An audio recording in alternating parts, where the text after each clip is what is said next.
अस्सलाम वालेकुम, कैसे हैं आप सब। तो आज हम बात करेंगे एक्सरसाइज 5.2 के क्वेश्चन नंबर 3 की। तो मेरे पास ये क्लास 9th मैथमेटिक्स की बुक है और उसका चैप्टर नंबर 5 चल रहा है जिसका नाम है फैक्टराइजेशन। इससे पहले मैं एक्सरसाइज 5.1 का सोल्यूशन भी अपलोड कर चुका हूँ चैनल पर, और क्वेश्चन नंबर 3 से जो पहले क्वेश्चन है एक्सरसाइज 5.2 के यानी क्वेश्चन नंबर 1 और 2 के सोल्यूशन भी मैं अपलोड कर चुका हूँ। तो अगर आप इंटरेस्टेड हैं इन बाकी सोल्यूशंस में तो मैंने इसका लिंक डिस्क्रिप्शन में दे दिया है। मैंने एक सेपरेट प्लेलिस्ट बनाई हुई है इस चैप्टर के नेम से, जहाँ पे आपको इस चैप्टर से रिलेटेड तमाम कंटेंट जो मैं अपलोड कर चुका हूँ वो भी, और जो इन फ्यूचर अपलोड करूँगा वो सबका सब आपको इसी प्लेलिस्ट में मिलने वाला है। तो मैंने लिंक डिस्क्रिप्शन में दे दिया है, अगर आप इंटरेस्टेड हो तो वो आप लिंक डिस्क्रिप्शन में से देख सकते हैं। तो आइए अब स्टार्ट करते हैं एक्सरसाइज 5.2 के क्वेश्चन नंबर 3 को। आज हम इसके जस्ट पहले 3 पार्ट करेंगे, इसके जो बाकी पार्ट्स हैं वो अपने नेक्स्ट वीडियोस में मैं इंशाल्लाह कोशिश करूंगा कि अपलोड करूं। तो हमने ये तीनों क्वेश्चंस को भी फैक्टराइज करके दिखाना है। फैक्टराइज करने का मतलब होता है किसी भी एक्सप्रेशन को प्रोडक्ट ऑफ टू एक्सप्रेशन की फॉर्म में लिखकर दिखाना। यानी अगर आप इस एक्सप्रेशन को प्रोडक्ट ऑफ टू एक्सप्रेशन की फॉर्म में कन्वर्ट करने में कामयाब हो जाते हैं तो हम कहेंगे कि हमने इसको फैक्टराइज किया है। अब यहाँ पे जो फैक्टराइजेशन के लिए हम मेथड यूज़ कर रहे हैं वो बेसिकली यूज़ कर रहे हैं मिड टर्म ब्रेक मेथड। अब मिड टर्म ब्रेक मेथड मैंने क्वेश्चन नंबर 2 में डिटेल से एक्सप्लेन किया है, यहाँ पे भी एक्सप्लेन करूँगा। और आज इस वीडियो में हम ये भी देखेंगे कि कैलकुलेटर की मदद से किस तरीके से हम इसके फैक्टर्स बना सकते हैं, किस तरीके से एक तरह की इसकी मिड टर्म ब्रेक भी जान सकते हैं कि वो क्या होने वाली है। तो आइए बगैर टाइम ज़ाया किए मज़ीद स्टार्ट करते हैं इसका पार्ट नंबर 1। तो यहाँ पर मैंने अब इसका क्वेश्चन नंबर जो है 1 यानी क्वेश्चन नंबर 3 का पार्ट नंबर 1 लिख लिया है। तो सबसे पहले तो हम इसको मिड टर्म ब्रेक मेथड से, जो कि मैंने क्वेश्चन नंबर 2 में समझाया था, उस तरीके से सॉल्व करेंगे। उसके बाद मैं आपको कैलकुलेटर से भी सिखाऊंगा कि हम किस तरीके से इसके फैक्टर्स निकाल सकते हैं। तो आइए स्टार्ट करते हैं। तो ये क्वाड्रेटिक एक्सप्रेशन लिखी हुई है और इसकी मिड टर्म ब्रेक करने के लिए मैंने आपको सबसे पहला स्टेप ये बताया था कि आपने देखना है कि एक्स स्क्वायर के साथ क्या लिखा हुआ है। एक्स स्क्वायर के साथ जो लिखा हुआ है यानी एक्स स्क्वायर का जो कोफिशिएंट है वो है 4। आपने उस वाले नंबर को यानी फर्स्ट वाला जो नंबर है ये 4, इसको आपने लास्ट वाले नंबर से मल्टीप्लाई करवाना होता है।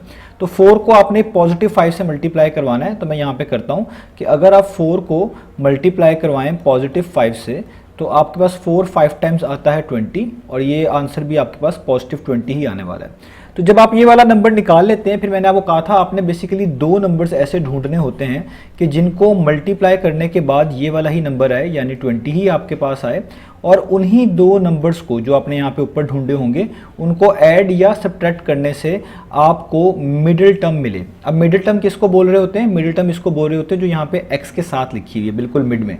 तो x के साथ लिखा हुआ है +12, यानी आपको क्या मिले? +12। तो ये चीज़ इंपॉर्टेंट है समझने वाली कि 2 नंबर ऐसे चाहिए जिसको मल्टीप्लाई करके 20 भी मिले, और उन्हीं 2 नंबर्स को ऐड या सब्ट्रैक्ट करने से आपको 12 यानी मिडिल टर्म भी मिले। साइन का आपने खास ख्याल रखना है यहाँ पे कि जो भी साइन मिड टर्म के साथ हो वही यहाँ पे आपने यूज़ करना है, वो ज़रूरी है। अब ये चीज़ किस तरीके से हम ढूंढेंगे, पहले मैंने आपको बताया अब इसके बहुत से क्वेश्चंस करेंगे तो आपकी प्रैक्टिस बन जाएगी और आप उसको आसानी से डील कर लिया करेंगे। लेकिन स्टार्ट में थोड़ा सा मुश्किल ज़रूर हो सकती है। तो यहाँ पे जो ये लिखा होगा नंबर 20, आपने इसको डिवाइड करने वाले सारे नंबर्स ढूंढने हैं कि 22 पे भी डिवाइड होता है, 4 पे भी होता है, 5 पे भी होता है। आपको उन्हीं की मदद से यहाँ पे वो 2 नंबर्स मिलेंगे जो ये दोनों कंडीशन पूरी करेंगे, फर्स्ट वाली भी और सेकंड वाली भी। तो अभी देखें बहुत ईजी है, मैं यहाँ पे लिखता हूँ कि 10 को अगर आप 2 से मल्टीप्लाई करें तो 10 2 टाइम्स कितने होते हैं? वो होते हैं 20। और सिंपल सी बात है, अगर इन्हीं 2 नंबर को 10 को और 2 को ऐड कर दें तो आपको क्या मिलता है? 12। यानी आपकी पहली कंडीशन और दूसरी कंडीशन दोनों पूरी होती हैं। इसका मतलब वो जो नंबर है पहला वाला वो 10 होना चाहिए, दूसरा वाला 2 होना चाहिए। यहाँ पे भी वही नंबर आएगा 10, और क्योंकि प्लस करने से 12 मिल रहा है तो मैं यहाँ से माइनस हटा दूंगा और जस्ट यहाँ पे लिख दूंगा 10 + 2। तो इसका मतलब है आपको फैक्टर्स मिल गए। अब जस्ट आपने इसको यहाँ पे लिखना है। कैसे लिखना है? सबसे पहले तो आप 4x² को वैसे ही उतारेंगे, आगे यहाँ से लिखना शुरू करेंगे। तो देखें ये +10 है तो आप लिखेंगे +10, वेरिएबल ये वाला यूज़ करेंगे जो मिड टर्म के साथ लिखा होता है यानी x, प्लस अब आप लिखेंगे अगली वाली टर्म यानी 2, तो आप लिखेंगे 2, उसके साथ भी वही वेरिएबल x, और एंड पे आ जाएगा +5। अब आपने अगला स्टेप क्या करना है? आपने देखना है इन 2 में से क्या कॉमन आ रहा है फर्स्ट 2 टर्म में से। तो 4 और 10 ये दोनों नंबर ऐसे हैं जिनको डिवाइड करने वाला सबसे बड़ा नंबर 2 अवेलेबल है। तो जो सबसे बड़ा नंबर अवेलेबल होता है इन दोनों को डिवाइड करने वाला वही कॉमन लेते हैं, तो 2 यहाँ पे आएगा कॉमन। x² और x में से x कॉमन है, और मैंने आपको बताया हुआ ये जो वेरिएबल्स आते हैं या लेटर्स आते हैं इनमें जो छोटी पार होती है उसको कॉमन के तौर पे लिखते हैं। तो यहाँ पे x की पार कोई भी नहीं थी यानी 1 थी, देखिए मैंने उसी को कॉमन के तौर पे लिखा है। ये 1 आप ऊपर लिख भी लें या ना भी लिखें, दोनों का मीनिंग सेम है। तो आगे ब्रैकेट्स डालेंगे। अब 2 टाइम्स 4 होता है तो यहाँ पे आपको 2 लिखना है। ये एक्स स्क्वायर में से एक एक्स बाहर आ चुका है, तो आप कहें यहाँ पे जस्ट एक एक्स बचेगा, ये यहाँ पे इस तरीके से आएगा, प्लस का साइन, और 2 5 टाइम्स 10 होता है तो यहाँ पे 5 आएगा, और यहाँ पे भी ये जो एक एक्स 10 के साथ लिखा हुआ ये पहले ही बाहर मौजूद है, तो इसमें इधर दोबारा लिखने की ज़रूरत नहीं है, और ब्रैकेट कर देंगे क्लोज। मैंने आपको ये चीज़ सिखाई भी है कि जो चीज़ को आप कॉमन ले रहे होते हैं, जैसे यहाँ पे 2x कॉमन लिया हुआ, आप इसको 4x पे भी डिवाइड कर दें, 4x स्क्वायर पे भी डिवाइड कर दें सॉरी, और 10x पे भी डिवाइड कर दें, जो चीज़ बचती है कटने के बाद वही ब्रैकेट्स के इनसाइड आती है। आप इस तरह भी सीख सकते हैं इस चीज़ को। आगे प्लस का साइन, 2x और 5 में कुछ भी कॉमन नहीं है, जिसमें कुछ भी कॉमन नहीं होता हम लिखते हैं 1 कॉमन है, आगे फिर ब्रैकेट्स लिखेंगे, और जब 1 कॉमन आ जाए तो बाकी सारी चीज़ को हमने वैसे ही उतार देना होता है, यानी 2x प्लस 5 को आपको वैसे ही लिख देना है। अगर बाहर माइनस का साइन होता तो ये साइन लाजमी चेंज होता, क्योंकि बाहर प्लस है तो ये साइन चेंज करने की ज़रूरत नहीं है, क्योंकि प्लस प्लस प्लस ही होता है। अब मैंने आपको बताया था कि जब आप ये काम कर लें तो आप देखना है कि आपके ये दोनों फैक्टर सेम आए या नहीं आए। तो देखिए आप यहाँ पे भी 2x प्लस 5 आ रहा है, यहाँ पे भी आ रहा है, इसका मतलब आपने काम ठीक किया।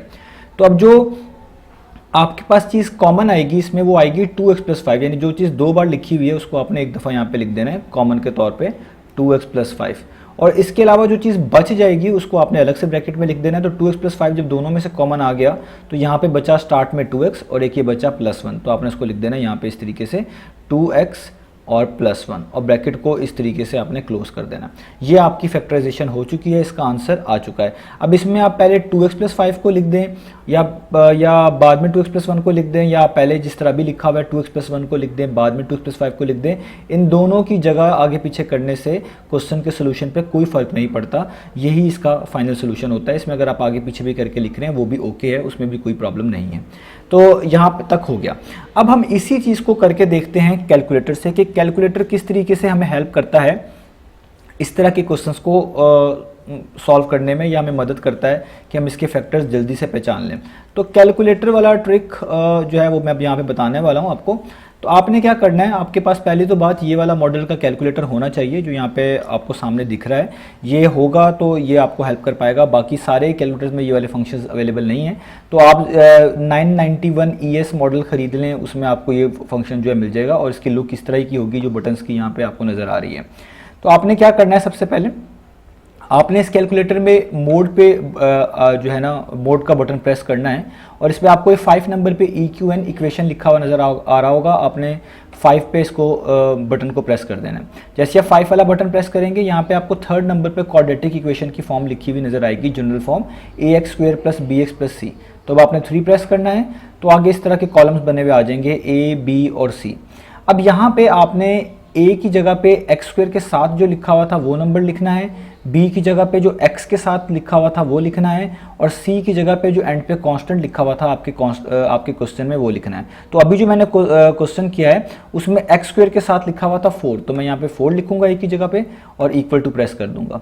और x के साथ लिखा हुआ था 12, तो मैं यहाँ पे 12 लिखूंगा और इक्वल टू प्रेस कर दूंगा। और c जो था यानी कांस्टेंट जो था जो एंड पे लिखा हुआ था वो लिखा हुआ था +5, यानी मैं 5 लिखूंगा और यहाँ पे बटन प्रेस कर दूंगा। अब याद रहे अगर x स्क्वायर के साथ +4 लिखा हुआ है तो +4 लिखना है, अगर -4 लिखा होगा तो नेगेटिव साइन इसमें लिखना पड़ेगा। इसी तरीके से अगर x के साथ पॉजिटिव नंबर है, जिस तरह अभी पॉजिटिव था तो जस्ट 12 लिख दिया, काफ़ी है। अगर ये -12 होता तो मैं -12 ही लिखता, और कांस्टेंट भी इसी तरीके से अगर जोन सा भी साइन होगा पॉजिटिव या नेगेटिव, पॉजिटिव है तो लिखने की जरूरत नहीं है, लेकिन नेगेटिव है तो आपको साइन मेंशन करना पड़ेगा।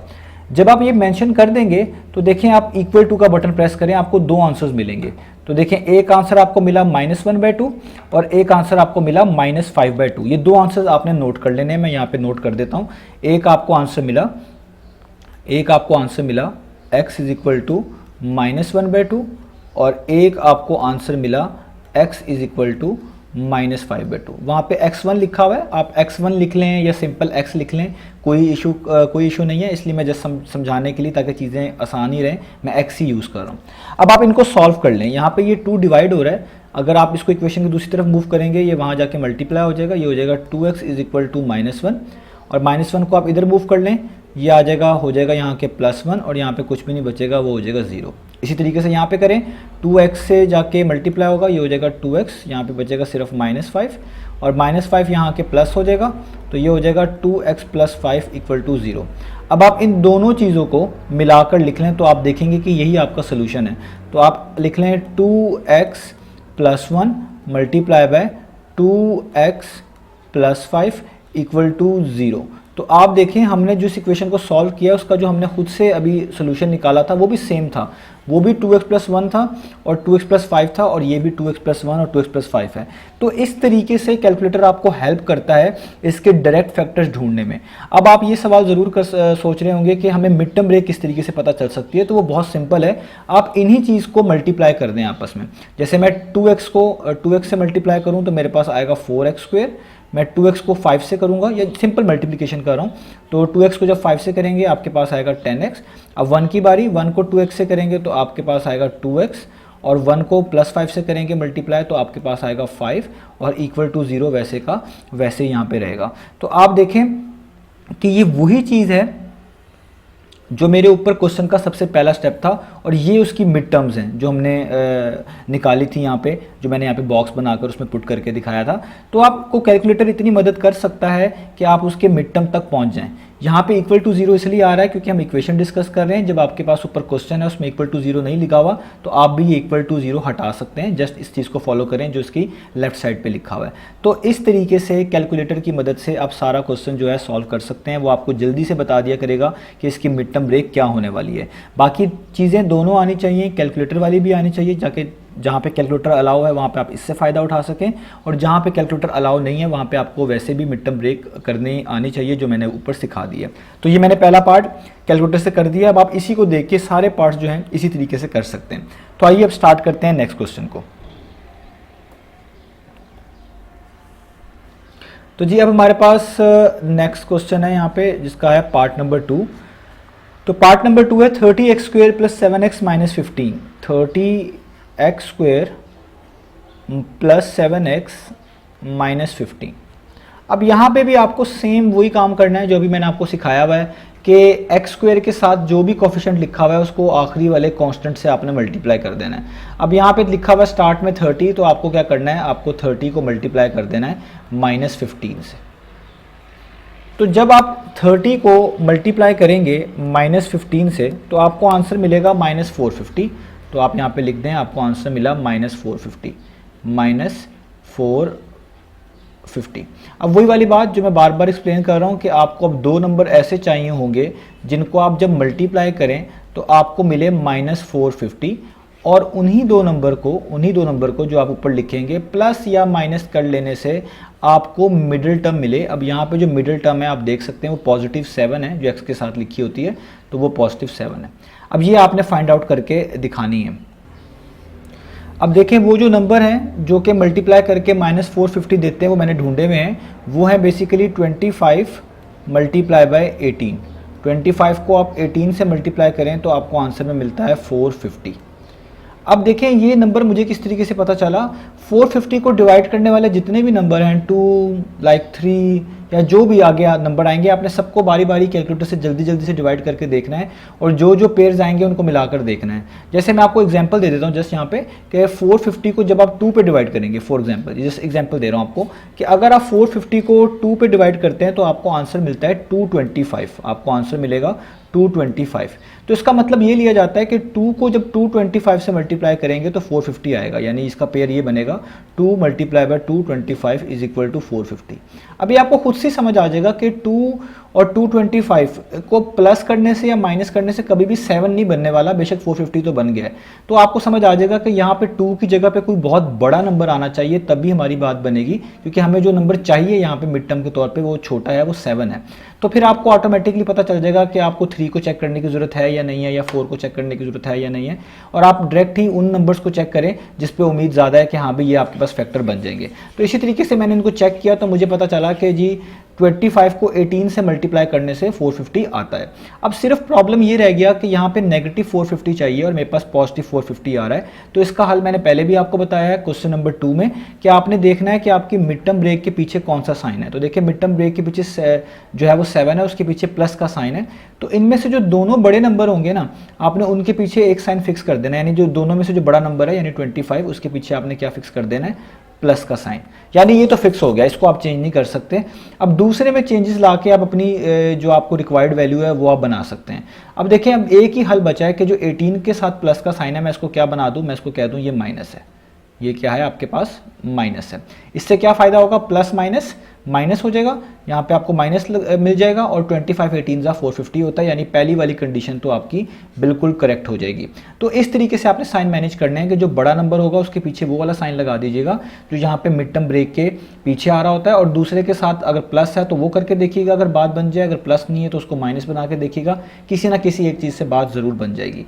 अब बस ये चीज़ देखना रह गई कि ये दूसरा वाला स्टेप कि क्या इन दोनों चीज़ों को प्लस या माइनस करने से हमारे पास +7 आता है या नहीं आता। तो मैं इसी चीज़ को ऐसे अगर लिखूं कि 25 में मैं ऐड कर दूं -18, मैं इन दोनों नंबर को ऐड कर रहा हूं, तो आपको पता है इसको किस तरीके से सॉल्व करेंगे। ये हो जाएगा 25 प्लस माइनस माइनस यानी 25 माइनस 18, और आपको पता है 25 में से 18 माइनस करें तो आपके पास आता है 7।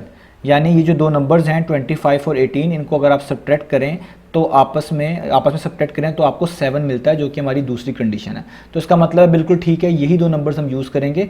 ये वाला नंबर जो हमें मिला है वो है 25 और -18, इनको मल्टीप्लाई करने से आपके पास -450 आ रहा है, और बाद में आप ये वाली स्टेटमेंट लिख देंगे 25 में से 18 निकालें तो 7 आता है। इसको मैं यहाँ से प्लस हटा रहा हूँ क्योंकि मुझे जस्ट माइनस की ज़रूरत है। ये बिल्कुल फाइनल स्टेप से आपने इसको लिखना होता है, यहाँ पे जो साइन सॉल्व करने के बाद लिखा होता है। तो हम लिख सकते हैं 25 में से अगर -18 करें तो 7 भी हमें मिल जाता है। तो यानी हमारी कंडीशन पूरी हो गई। अब हमने जस्ट यहाँ पे चीज़ें उतार लेनी है। तो मैं आपको बता चुका हूँ, सबसे पहले आप लिखेंगे 30x², उसके बाद यहाँ से लिखना शुरू करना है आपने। तो पहले लिखा हुआ +25 लिखेंगे, इसके साथ ये वाला वेरिएबल आएगा यानी x, आगे माइनस का साइन डालेंगे, फिर दोबारा 18 लिखेंगे आप, और इसके साथ भी वेरिएबल आएगा x, और एंड पे -15 वैसे का वैसे ही आ जाएगा। अब आपको पता है हमने इन दो में से कुछ ना कुछ जो है वो कॉमन निकालना है। तो ये दोनों ही जो है ना 5 पर डिवाइड होते हैं, 30 और 25। 5 इनको डिवाइड करने वाला सबसे बड़ा नंबर है, तो 5 तो इनमें कॉमन आएगा ही आएगा। x² और x में आपको बता चुका हूँ, छोटी पावर के लिहाज से देखते हैं तो वो चीज़ कॉमन आएगी, यानी x की पावर 1 कॉमन आएगा। अब आपने टेबल पढ़ना है, 5 कितने टाइम्स 30 होता है, 5 6 टाइम्स 30 होता है, यहाँ पे 6 लिखें। x² में से एक x बाहर आ चुका है तो एक यहाँ पे लिखना पड़ेगा, जो बचते हैं वो यहाँ पे लिखते हैं प्लस का साइन। 5 टाइम्स 25 होता है तो यहाँ पे 5 लिखना पड़ेगा। ये एक ही x है, बाहर लिखा हुआ है तो यहाँ पे कोई भी नहीं आएगा और ब्रैकेट क्लोज कर देंगे। आगे माइनस का साइन आएगा। 18 और 15 में से दोनों में से 5 कॉमन है, ये दोनों को डिवाइड करने वाला जो है नंबर है वो दोनों को डिवाइड करने वाला नंबर 3 है, मैं 5 बोल गया। 18 और 15 को दोनों को डिवाइड करने वाला सबसे बड़ा नंबर आपके पास 3 है, तो आपको 3 कॉमन लिखना पड़ेगा। आगे और तो कुछ कॉमन नहीं है तो ब्रैकेट लगाएंगे। 3 6 टाइम्स 18 होता है, 6 लिखेंगे। x तो आएगा क्योंकि x बाहर कॉमन नहीं आया हुआ। यहाँ पे बाहर माइनस का साइन है तो लाजमी है कि अंदर वाला माइनस चेंज होगा, तो माइनस माइनस कर दें प्लस। 3 5 टाइम्स 15 होता है तो यहाँ पे आ जाएगा 5। अब आप देखें दोनों चीज़ें सेम आ गई। अब आपको अगला स्टेप पता है कि जो चीज़ सेम लिखी होती है उसको एक दफ़ा लिख लेते हैं, यानी 6x + 5 को एक दफ़ा लिख लेंगे, जिसको हम बोलते हैं कॉमन लेना, यानी हमने इसमें से कॉमन ले लिया।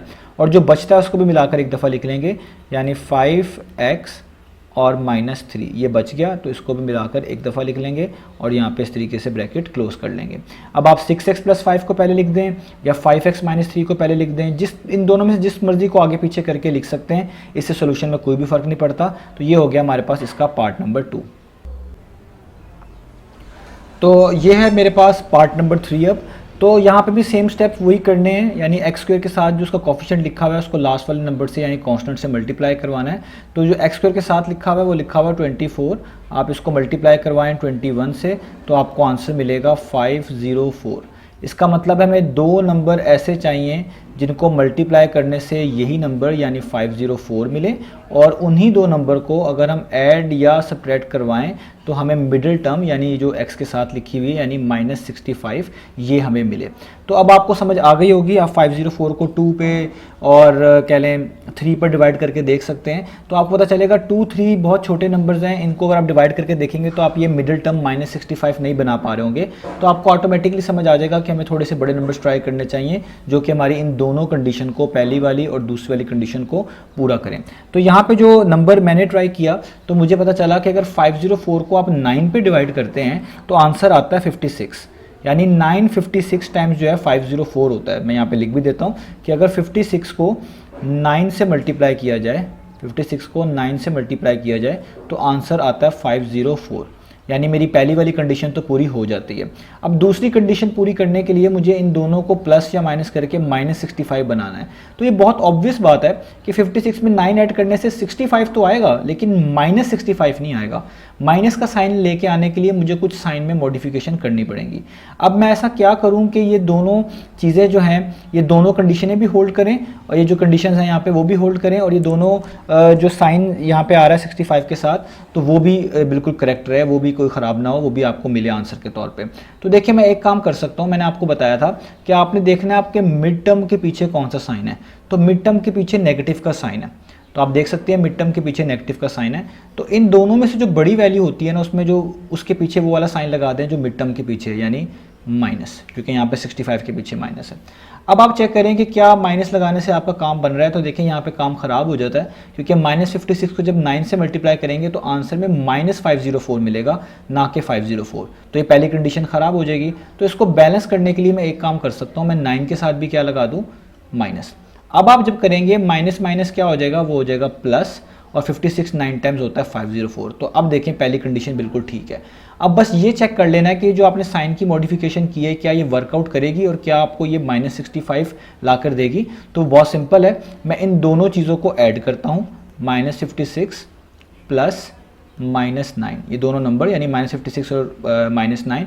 तो आपको पता है ये -56 जो है ये प्लस माइनस माइनस हो जाएगा और ये 9 हो जाएगा। तो माइनस माइनस प्लस होता है, 56 में 9 प्लस करेंगे तो 65 मिलेगा, और साइन बड़ी वैल्यू का लगाते हैं तो 56 के पीछे माइनस है, तो यहाँ पे क्या आ जाएगा, -65।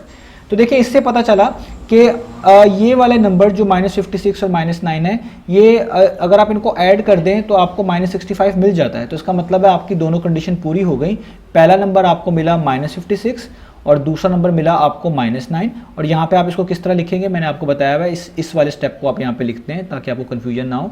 आप यहाँ पे लिखें -56 और ये सब्ट्रैक्ट हो रहा है यानी माइनस और आगे 9। ये वाला आपने साइन को सॉल्व करने के बाद ये वाला स्टेप यहाँ पे लिखना होता है।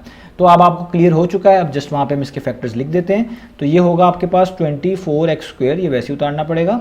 आगे यहाँ से लिखना शुरू करना है आपने, -56 साथ आएगा ये वाला वेरिएबल जो मिड टर्म के साथ है x, आगे आएगा माइनस, फिर आएगा 9, फिर आएगा x, और एंड पे लिख देना है आपने +21। अब यहाँ पे जब आप ये काम कर लेंगे तो अब आपने इनके जस्ट इनमें से कॉमन निकालना है। तो बहुत सिंपल है, पहले आपने देखना है 24 में और 56 में क्या कॉमन है। तो आपको पता है 24 और तो जो 24 और 56 है, इन दोनों को डिवाइड करने वाला सबसे बड़ा नंबर 8 हमारे पास मौजूद है, तो इसमें 8 कॉमन आएगा। सबसे बड़ा नंबर देखते हैं हम, x² और x में तो x कॉमन है, आपको समझ आ चुका होगा, ब्रैकेट्स लगाएंगे। 8 3 टाइम्स 24 होता है, यहाँ पे 3 आएगा। x² में से एक x बाहर आ चुका है तो यहाँ पे जस्ट एक x लिखेंगे, माइनस का साइन आएगा। 8 7 टाइम्स जो होते हैं 56 होते हैं, तो आपको यहाँ पे 7 लिखना पड़ेगा। ये वाला x बाहर आ चुका है तो उसको लिखने की जरूरत नहीं है, ब्रैकेट क्लोज कर देंगे। यहाँ पे आएगा माइनस का साइन। अब यहाँ पे 9 और 21 लिखा हुआ है, 9 और 21 को डिवाइड करने वाला सबसे बड़ा नंबर हमारे पास मौजूद है 3, तो 3 कॉमन आएगा। ब्रैकेट्स 3 3 टाइम्स 9 होता है, यहाँ पे 3 आएगा। ये वाला x आपको वैसे लिखना पड़ेगा। माइनस प्लस माइनस होता है, यहाँ पे माइनस लिखें। 3 7 टाइम्स 21 होता है, यहाँ पे 7 लिखें और ब्रैकेट को कर दें क्लोज। तो आप देखें ये दोनों फैक्टर्स फिर से सेम आ गए हैं, इसका मतलब हमने जो चीज़ें करी हैं वो बिल्कुल ठीक की हैं। तो अब जो चीज़ सेम आ रही है इसको एक दफ़ा लिखें, यानी आप लिखें 3x -7, यानी ये दोनों चीज़ें सेम थी, इसको एक तरह का हमने बाहर कॉमन निकाल लिया। अब जो बच जाता है उसको बाहर लिख लें, यानी 8x और -3 इसको बाहर लिख लें अलग से मिलाकर, 8x -3, और इनके ऊपर भी इस तरह की एक ब्रैकेट्स डाल दें राउंड। तो आप देखें ये आपकी फैक्टराइजेशन हो गई। अब मैं आपको बार बार बताता रहता हूँ ताकि स्टूडेंट्स कंफ्यूज ना हो कि इस चीज़ को पहले लिख लें या इसको पहले लिख लें, यह आपकी मर्ज़ी है। इनकी जगह आगे पीछे कर लेने से कोई भी प्रॉब्लम नहीं आता सोल्यूशन में। तो ये था हमारे पास एक्सरसाइज 5.2 का क्वेश्चन नंबर 3, और उसके ये पहले 3 पार्ट थे जो हमने यहाँ पे किए हैं। इंशाल्लाह नेक्स्ट वीडियो में हम इसके बाकी पार्ट्स को भी सॉल्व करना सीखेंगे।